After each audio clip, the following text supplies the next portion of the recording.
अस्सलाम वालेकुम नाजरीन, मैं हूं आपका होस्ट जाहिद शाह और आप देख रहे हैं 56 चैनल जहानिया। नाजरीन, आज पाकिस्तान ने श्रीलंका के खिलाफ पहला टेस्ट मैच जो है वो जीत लिया है और इसी जीत को लेके इंडिया में पाकिस्तान क्रिकेट टीम पे बड़े तबसरे हो रहे हैं और ये तबसरे जो हैं वो बड़े मज़े के हैं। इस सिलसिले में हम आपको एक बड़ी ही शानदार वीडियो दिखाने वाले हैं। वीडियो पर जाने से पहले आप इस चैनल को सब्सक्राइब ज़रूर करें, लाइक भी ज़रूर करें ताकि आने वाली हर नई वीडियो आप तक पहुंच सके। तो आइए हम वीडियो की तरफ बढ़ते हैं।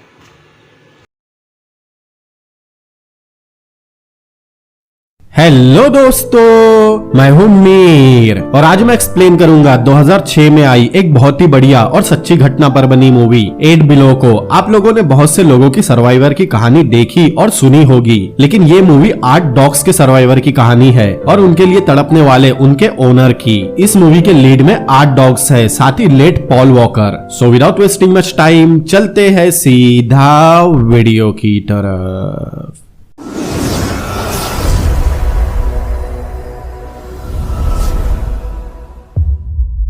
मूवी की शुरुआत में हम अंटार्कटिका में अमेरिका रिसर्च बेस देखते हैं। वहाँ हम जेरी को देखते हैं जो वहाँ का गाइड है। जेरी को उस एरिया की हर जगह पता थी। जेरी के पास 8 डॉग्स थे जिन्हें वो अपने बच्चों जैसा प्यार करता है। डॉग्स फिलहाल सो रहे थे। जेरी उन्हें उठने बोल रहा था लेकिन वो जाग नहीं रहे थे। लेकिन वो डॉग्स के लिए खाना लेकर आया था। तब सबसे पहले मैक्स उठता है। फिर जेरी अपनी सबसे पसंदीदा डॉग माया के पास जाता है। माया इस पूरे डॉग ग्रुप की काइंड ऑफ लीडर है। तभी वहाँ एक प्लेन लैंड करता है जिसकी पायलट जेरी की एक्स गर्लफ्रेंड केट है। उन दोनों का अभी ब्रेकअप हुआ नहीं था, लेकिन दोनों का रिलेशन थोड़ा कॉम्प्लिकेटेड है। केट से कूपर भी मिलता है। कूपर मैप मेकर और मैकेनिकल इंजीनियर है। केट के साथ earth and space scientist doctor Davis आए थे। फिर डेविस बाकी स्टाफ से मिलते हैं। शाम को केट, जेरी और कूपर ताश खेल रहे थे। सभी डॉग्स अंदर ही थे। जेरी ओल्ड जैक से पूछ रहा था आगे क्या करे, जिसका ओल्ड जैक जवाब भी दे रहा था जिसे सिर्फ जेरी ही समझ रहा था। केट कूपर से उसकी गर्लफ्रेंड के बारे में पूछती है। तब कूपर उसे अपनी गर्लफ्रेंड की फोटो दिखाता है जो इटालियन बेस पर काम करती है, लेकिन कोई उसकी बात का यकीन ही नहीं करता कि इतनी सुंदर लड़की उसकी गर्लफ्रेंड हो सकती है।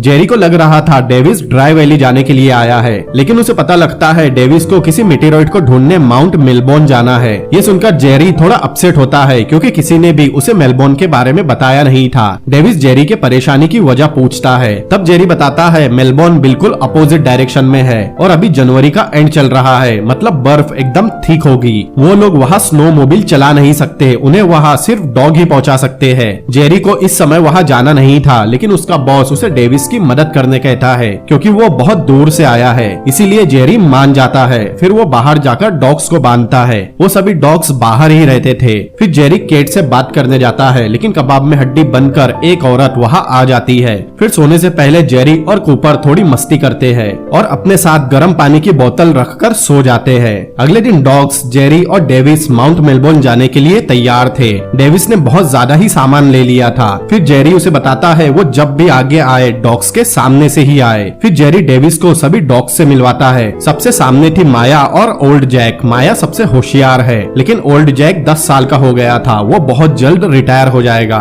फिर पीछे था शॉर्टी और मैक्स। मैक्स अभी सबसे छोटा है। उसके पीछे 2 जुड़वा भाई ट्रूमैन और जोई। जोई के आंख के ऊपर निशान था और लास्ट में शैडो और बक थे। फिर दोनों भी सभी से मिलते हैं और कूपर उनकी फोटो लेता है। फिर डेविस और जेरी अपने डॉग के साथ अपनी आखिरी ट्रिप के लिए निकल जाते हैं। दोनों काफी दूर तक जाते हैं। कभी कभार उन्हें पैदल भी चलना पड़ता है, लेकिन ज्यादा समय उन्हें डॉग ही खींचते हैं। एक बार तो स्नो मोबिल पलटते पलटते बचती है। फिर आगे उन्हें बर्फ के मैदान दिखाई देते हैं, मतलब वो झील थी जिसकी सतह बर्फ से जम चुकी है। इसीलिए जेरी डॉग्स की रस्सी बड़ी कर देता है जिससे वजन बढ़ जाए और झील की बर्फ ना टूटे। फिर वो झील के ऊपर से जाने लगते हैं, लेकिन थोड़ी दूर जाते ही डॉग्स रुक जाते हैं। तब जेरी डेविस को दिखाता है सामने लेपर्ड सील है। जो सील कम और लेपर्ड ज्यादा थी, वो बहुत ज्यादा खतरनाक होती है। अगर उनके पास गए तो सील उन्हें खा जाएगी। इसीलिए वो लोग अपना रास्ता बदल लेते हैं। कुछ समय बाद आगे चलते चलते उन्हें जमीन से कुछ आवाज आती है। जेरी तुरंत ही रुक जाता है। जेरी बताता है वो अभी ग्लेशियर के ऊपर है, उन्हें बहुत धीरे चलना होगा क्योंकि कहीं भी दरार हो सकती है। जेरी उसे स्नो मोबिल चलाने कहता है और खुद आगे जाकर बर्फ चेक करता है। फिर उसे कहता है वो धीरे धीरे आगे बढ़े और जरूरत पड़ने पर गाड़ी रोक ले क्योंकि गाड़ी के पीछे ब्रेक्स लगे हैं। वो लोग आगे बढ़ने लगते हैं। डेविस किसी तरह गाड़ी को मैनेज कर रहा था, लेकिन थोड़ी दूर जाकर जेरी को एक दरार मिलती है। वो डेविस को रुकवाता है। अब उन्हें घूम कर आना होगा। वो अपने डॉग्स को साइड में बुलवाता है, लेकिन मैक्स अलग भागने लगता है, जिससे अचानक गाड़ी एक दरार में गिर जाती है और डेविस गाड़ी को पकड़कर लटक जाता है। जेरी तुरंत जाकर गाड़ी की रस्सी पकड़ता है। अगर डेविस गिर गया तो उसकी लाश तक नहीं मिलेगी। जेरी जल्दी से डॉग्स के साथ मिलकर डेविस को खींचने लगता है और बड़ी मुश्किल से डेविस बाहर आता है। वो चैन की सांस लेता है। जेरी उसे बोलता है अगली बार जब वो यहाँ आए तो इतना सामान लेकर ना आए। फिर शाम को वो एक जगह कैंप लगाते हैं। डेविस उसकी जान बचाने के लिए उसे थैंक यू बोलता है। यहाँ वो अपने बेटे के बारे में बताता है, लेकिन जेरी की शादी नहीं हुई थी और उसका और केट का रिश्ता थोड़ा कॉम्प्लिकेटेड है। अगले दिन फिर वो लोग अपने सफर पर आगे बढ़ते हैं और कुछ समय बाद ही माउंट मेलबोर्न तक पहुँच जाते हैं, जो देखने में काफी खूबसूरत था। वही बेस पर बाकी लोगों को खबर मिलती है कि साउथ से 2 बहुत बड़े तूफान आ रहे हैं और सेफ्टी के लिए उन्हें बेस छोड़ना होगा।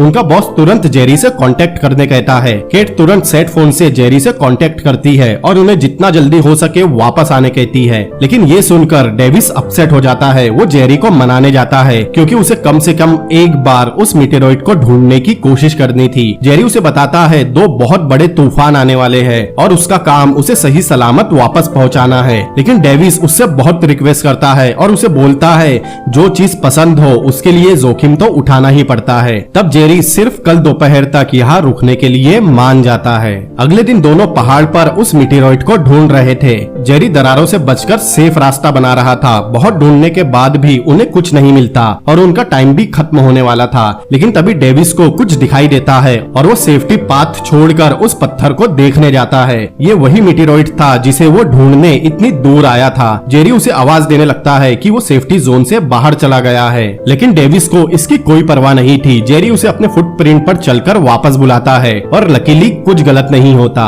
डेविस बहुत खुश था क्योंकि जो उसे चाहिए था मिल गया था। दूसरी तरफ बेस पर उन्हें जानकारी मिलती है कि तूफान और ज्यादा तेज हो गए हैं। अब वो समय से पहले वहाँ पहुँच जाएंगे। केट तुरंत जेरी से कांटेक्ट करती है, लेकिन उनका कांटेक्ट नहीं होता। दूसरी तरफ वो लोग बेस पर वापस आने निकल चुके थे, लेकिन तभी जेरी देखता है किसी डॉग के पैर से खून निकल रहा है। वो तुरंत गाड़ी रोककर डॉग को चेक करने जाता है और डेविस बेस से कांटेक्ट करने की कोशिश कर रहा था। जेरी देखता है ओल्ड जैक के पैर में चोट लगी है, लेकिन डेविस सिग्नल ढूंढते ढूंढते एक गड्ढे के छोर पर पहुंच जाता है और जब तक वो कुछ समझ पाता बर्फ खिसक जाती है और वो नीचे गिरने लगता है और नीचे जाकर रुकता है। जेरी तुरंत उसे आवाज देता है। डेविस जिंदा था, लेकिन उसकी टांग टूट गई थी। जेरी उसे लेने ही जा रहा था, तभी उसके नीचे की बर्फ टूटने लगती है क्योंकि वो एक जमे हुए तालाब पर था। जब तक वो दोनों कुछ समझ पाते बर्फ टूट जाती है और डेविस पानी में गिर जाता है, साथ ही उनका सेट फोन भी। डेविस हड़बड़ाने लगता है, लेकिन जेरी उसे शांत रहने और तैरने से मना करता है और उसे साइड की बर्फ पकड़ने कहता है। डेविस के पास ज्यादा समय नहीं था। जेरी जल्दी से डॉग्स और रस्सी लेकर नीचे आता है। डेविस की सांस टूट रही थी। जेरी माया को रस्सी देता है और उसे डेविस के पास भेजता है। माया धीरे धीरे डेविस के पास बढ़ती है, लेकिन एक जगह रुक जाती है, लेकिन जेरी के कहने पर आगे बढ़ती है और रस्सी डेविस के गले में डालती है। जेरी डेविस को अपना राइट हैंड रस्सी के अंदर डालने कहता है। डेविस वैसा ही करता है। फिर जेरी माया को वापस बुला लेता है। फिर सभी डॉग्स और जेरी मिलकर डेविस को जोर से खींचते हैं और बहुत कोशिशों के बाद डेविस को बाहर निकाल लेते हैं, लेकिन अभी भी वो खतरे से बाहर नहीं था। जेरी बाकी सभी सामान फेंक कर डेविस को गाड़ी में डालता है। जेरी उसे हौसला रखने कहता है। फिर जेरी माया को सबसे आगे करता है क्योंकि वो सभी डॉग में समझदार थी। अब तक तूफान भी वहाँ पहुँच गया था। मैक्स छुप गया था, लेकिन जेरी उसे बाकी डॉग्स के साथ भेजता है। अब वो लोग फिर से बेस के लिए निकल पड़ते हैं। इधर बेस में केट प्लेन से जेरी को ढूंढना चाहती थी, लेकिन उनका बॉस मना कर देता है क्योंकि अगर उसने प्लेन उड़ा भी लिया फिर भी उसे कुछ दिखेगा नहीं। इधर डॉग्स उन्हें खींच रहे थे। जेरी ने किसी तरह गाड़ी पकड़ी हुई थी, लेकिन उसकी भी हालत खराब होने लगी थी। अब शाम हो गई थी। बेस पर केट उनसे कांटेक्ट करने की कोशिश कर रही थी। इधर डॉग्स अपनी पूरी जान लगाकर उन्हें बेस की तरफ ला रहे थे। इधर बेस पर सभी लोग बहुत ज्यादा परेशान थे। केट खिड़की के बाहर खड़ी थी, तभी बाहर उसे कुछ दिखाई देता है क्योंकि डॉग्स ने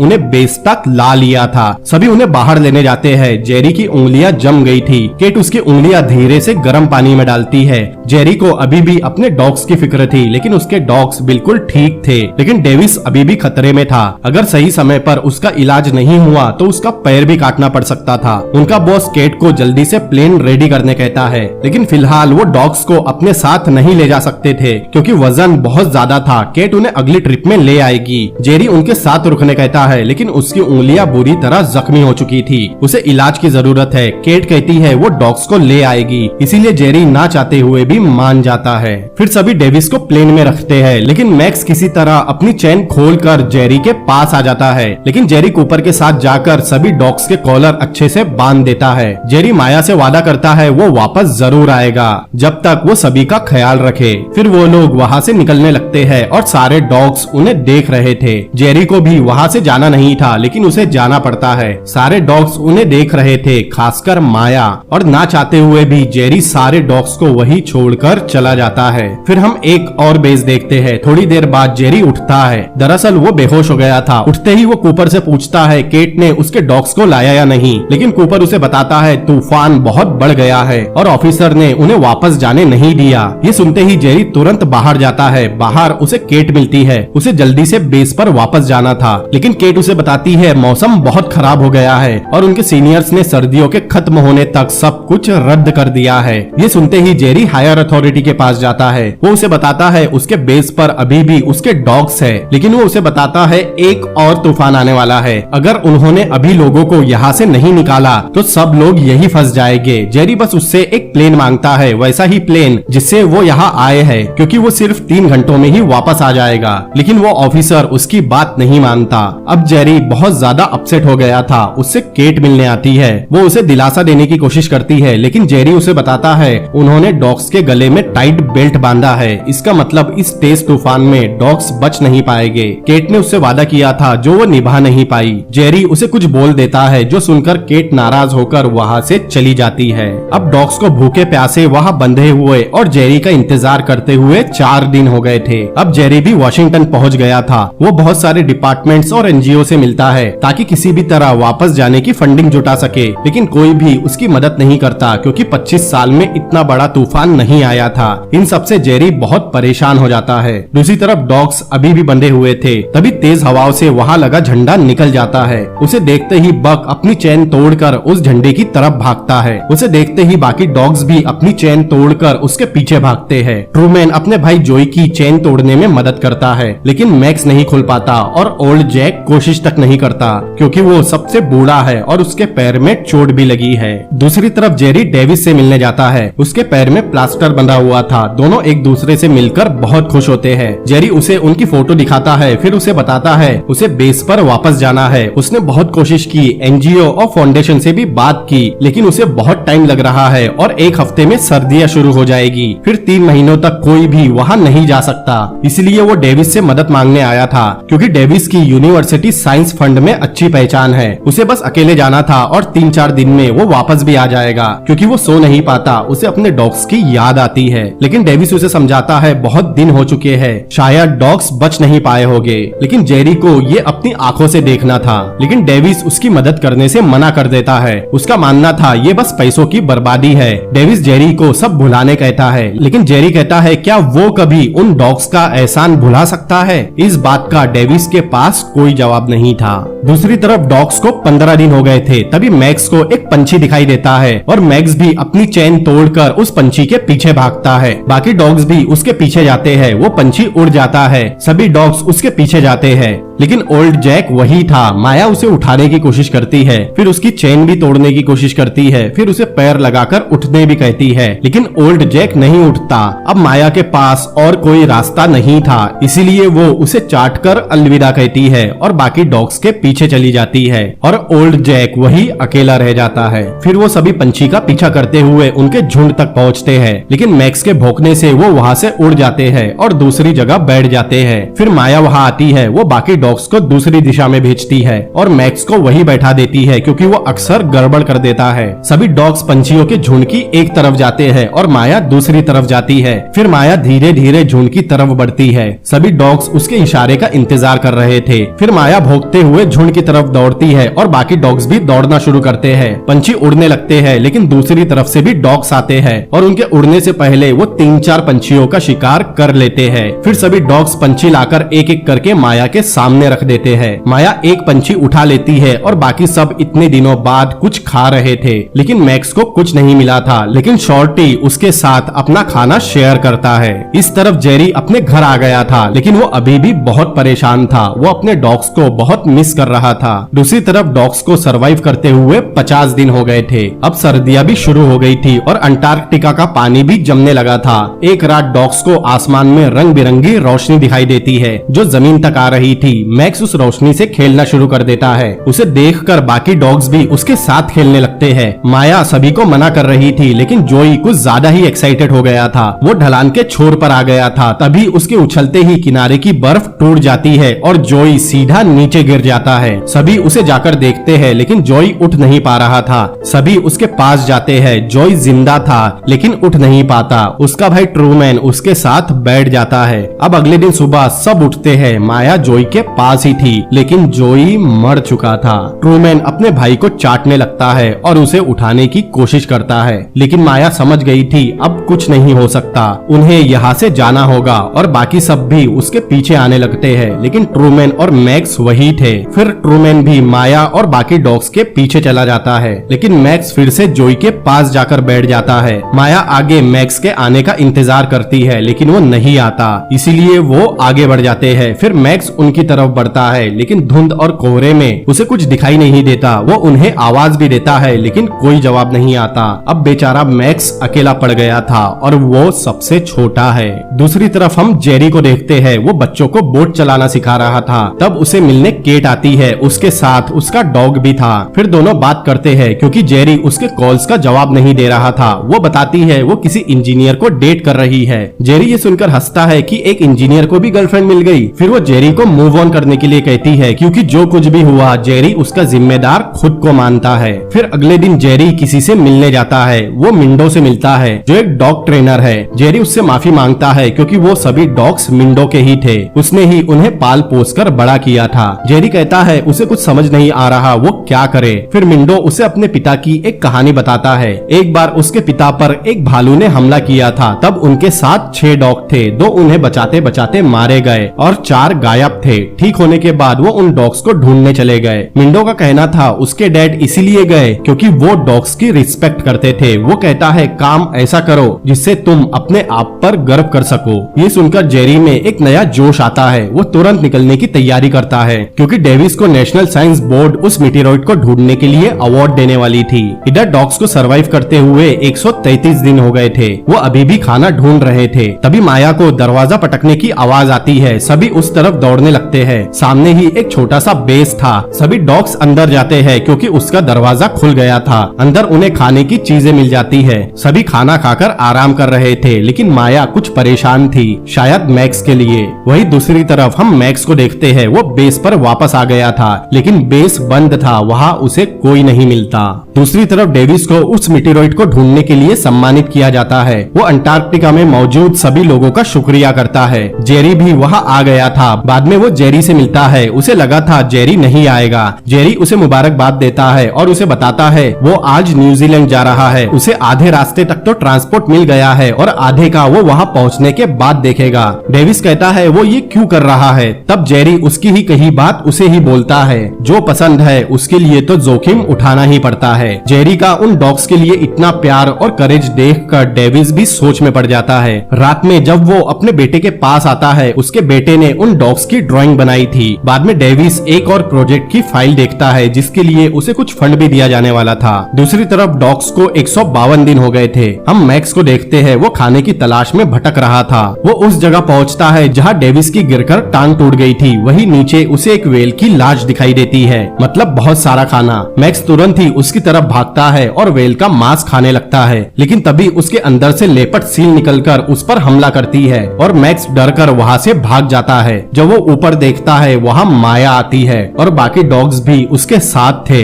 माया उसे कुछ करने के लिए कहती है। मैक्स हिम्मत करते हुए व्हेल के पास जाता है जहाँ सील उसे खा रही थी। मैक्स व्हेल के पास जाता है और व्हेल का एक टुकड़ा काट लेता है। सील उस पर गुर्राती है। मैक्स वहाँ से भागने लगता है। सील पानी के अंदर से उसके पीछे जाती है। तभी सारे डॉग्स नीचे आते हैं और व्हेल को खाने लगते हैं। लेपर्ड सील मैक्स का बहुत देर तक पीछा करती है, लेकिन बाद में वापस लौट जाती है। सभी डॉग्स व्हेल का मांस खा रहे थे, लेकिन सील वापस आ गई थी। वो बाहर निकलती है और माया का पैर पकड़ लेती है। सभी डॉग्स डर के ऊपर भाग जाते हैं, लेकिन तभी मैक्स दौड़ता हुआ आता है और सील के ऊपर चढ़कर उसे काटने लगता है। उसे देखकर बाकी डॉग्स भी वहां आते हैं और सील पर हमला कर देते हैं, जिससे सील डरकर वहां से भाग जाती है। लेकिन इन सब में माया बुरी तरह घायल हो गई थी, लेकिन फिर भी माया 3 पैर पर चलकर व्हेल को खाने लगती है और उसे देखकर बाकी भी खाना शुरू करते हैं। दूसरी तरफ जेरी न्यूजीलैंड पहुंच गया था। वो वहां के बोट कैप्टन से बात करता है उसे ले जाने के लिए, लेकिन कोई वहां जाना नहीं चाहता था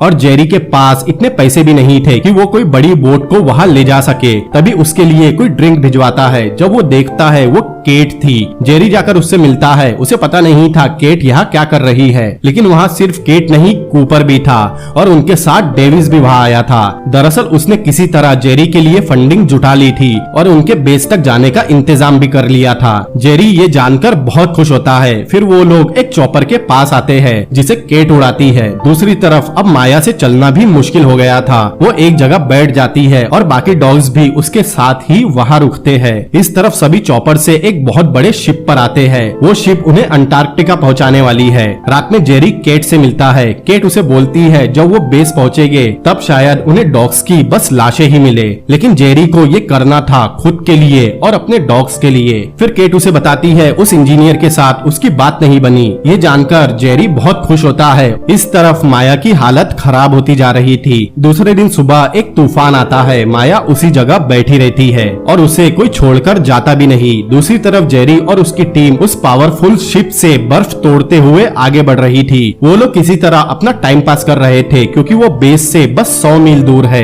लेकिन शिप एक बहुत ही बड़े बर्फ को तोड़ नहीं पाता। शिप का कैप्टन शिप की पूरी पावर लगा देता है, लेकिन वो बर्फ नहीं टूटती। इसीलिए वो सब नीचे जाकर देखते हैं। वो बर्फ 6 मीटर जितनी थी, मतलब वो और आगे नहीं जा सकते। शिप का कैप्टन भी आगे जाने से मना कर देता है। अब उन्हें समझ नहीं आ रहा था आगे क्या करे, लेकिन तब कूपर बताता है वो एक बार मैप बनाते बनाते इटालियन बेस तक गया था, जहां उसे उसकी गर्लफ्रेंड मिली। दरअसल उसके पास एक आइडिया है। वो दिखाता है वो आगे नहीं जा सकते और चॉपर उनके बेस तक जाकर वापस नहीं आ सकता, लेकिन इटालियन बेस आधे डिस्टेंस पर है और इटालियन बेस में सबसे तेज स्नो कार होती है। वो इटालियन बेस तक चॉपर तक जाएंगे, वहां से कार लेंगे और अपने बेस तक चले जाएंगे। ये आइडिया सभी को बहुत पसंद आता है। फिर सभी चॉपर तैयार करते हैं और इटालियन बेस के लिए उड़ जाते हैं। इस तरफ डॉग्स को 175 दिन हो गए थे। बक माया के साथ ही रुका था। मैक्स और बाकी डॉग्स शिकार लेकर आए थे। मैक्स अपना शिकार माया के सामने रख देता है, लेकिन माया शिकार उठाकर मैक्स के सामने रख देती है। ये देखकर बाकी डॉग्स भी अपना शिकार मैक्स के सामने रख देते हैं। इसका मतलब माया ने मैक्स को लीडर बना दिया था, क्योंकि उसे पता है अब उसका बचना मुश्किल है। मैक्स एक पंछी उठाकर माया को देता है और बाकी डॉग्स अपने हिस्से का शिकार ले लेते हैं, लेकिन माया कुछ खा नहीं रही थी और मैक्स भी उसके पास ही बैठ जाता है। दूसरी तरफ जेरी और उसकी टीम इटालियन बेस पहुंचती है। कूपर कार स्टार्ट करने बैटरी ले जाता है। जेरी और डेविस वहां की बर्फ हटाते हैं। बेस के अंदर उसे कार की चाबी मिलती है, साथ ही एक फोटो भी, जिसे कूपर उठा लेता है। वो बैटरी की मदद से कार स्टार्ट करके बाहर निकालता है। जब सब अंदर आते हैं कूपर उन्हें खुद की और उसके इटालियन गर्लफ्रेंड की फोटो दिखाता है, जिसे देखकर सब बहुत हैरान थे, क्योंकि सबको लगता था कूपर इसके बारे में झूठ बोल रहा था, क्योंकि उसकी गर्लफ्रेंड थी ही इतनी हॉट। फिर वो लोग अपने बेस के लिए निकल पड़ते हैं। इस तरफ सभी माया के साथ बैठे थे, क्योंकि वो बस अपने आखिरी समय में थी। इस तरफ पूरी टीम बेस की तरफ बढ़ रही थी। वो कई घंटों का सफर करते हैं और फाइनली अपने बेस तक पहुंच जाते हैं। मैक्स गाड़ी की आवाज सुन लेता है। वो माया को उठाने की कोशिश करता है, लेकिन माया उठ नहीं पाती। इस तरफ बेस पर जेरी आता है। सामने उसे डॉग्स की चेन दिखाई देती है। वो हिम्मत करके उन्हें देखने जाता है। सब लोग बहुत दुखी थे। जब जेरी पहली चेन देखता है उसमें ओल्ड जैक था। जेरी वही रोने लगता है, लेकिन जब वो अगली चेन देखता है वो टूटी हुई थी और बाकी सभी चेन्स भी। जेरी को पता चलता है वो सब छूट गए, उन्होंने खुद को छुड़ा लिया था। तभी उन्हें कुछ आवाज आती है। जेरी सामने की तरफ देखता है। तब कुछ देर बाद वहाँ मैक्स आता है। फिर उसके पीछे बाकी डॉग्स भी आते हैं। उन्हें देखते ही जेरी उनकी तरफ दौड़ता है और सभी डॉग्स उसकी तरफ दौड़ते हैं और मैक्स सीधा जेरी के गले लग जाता है। और इतने दिनों बाद जेरी अपने डॉग से से मिल पाता है उसकी खुशी का ठिकाना नहीं रहता। बाकी सब भी बहुत खुश थे। बक कूपर को चाटने लगता है। फिर जेरी सभी को देखता है। वो बहुत खुश था कि उसके इतने डॉग्स तो बच गए। फिर वो सभी वहाँ से जाने की तैयारी करते हैं। सभी कार में बैठ जाते हैं, लेकिन मैक्स कार में आ ही नहीं रहा था। वो दूसरी तरफ भाग जाता है। जेरी भी उसके पीछे जाता है। तब जेरी को थोड़ी दूरी पर माया दिखाई देती है। मतलब मैक्स ने उसे माया तक पहुंचाया था। जेरी उसके पास जाता है। माया हिल नहीं रही थी। जेरी रोने लगता है क्योंकि माया ने ही बाकी सबका ख्याल रखा था। जब जेरी माया को हाथ लगाता है, माया जाग जाती है। जेरी बहुत खुश होता है क्योंकि माया जिंदा थी। फिर सभी देखते हैं जेरी माया को लेकर आ रहा है। सब लोग बहुत खुश होते हैं। जेरी बताता है माया बहुत जल्द ठीक हो जाएगी। अब जेरी और केट के बीच में भी सब ठीक हो जाता है। फिर वो सभी खुशी खुशी वहाँ से निकल जाते हैं और पास में ही उन्होंने ओल्ड जैक की कब्र बनाई थी और उस पर जोई का बेल्ट भी बांधा था। और इसी के साथ ये मूवी भी यही एंड होती है। जी नाज़रीन, तो आपने आज की वीडियो देखी, यकीनन आपको बहुत पसंद आई होगी। इस वीडियो के हवाले से अपना तबसरा कमेंट सेक्शन में कीजिए और अपनी दुआओं में हमें याद रखिए। मिलते हैं एक नई वीडियो के साथ।